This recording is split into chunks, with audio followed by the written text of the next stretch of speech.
শীতকাল তো চলেই গিয়েছে, গরমকাল পড়ে গিয়েছে। আর এই অসময়ে আমার খেতে ইচ্ছে করেছে পাটিসাপটা পিঠা।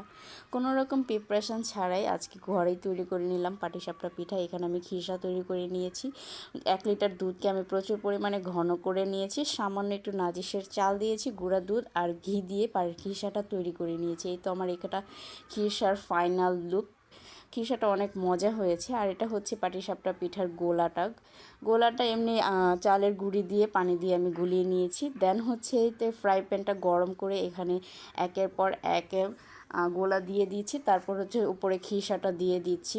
প্রত্যেকটা পিঠা খুবই ভালো হয়েছে, একদম পারফেক্ট হয়েছে, একটা পিঠাও ভাঙেনি। আর পিঠাগুলো এত নরম হয়েছে, খেতেও খুবই মজা হয়েছে পিঠাগুলো। প্রত্যেকটা পিঠা খুবই পারফেক্ট হয়েছে।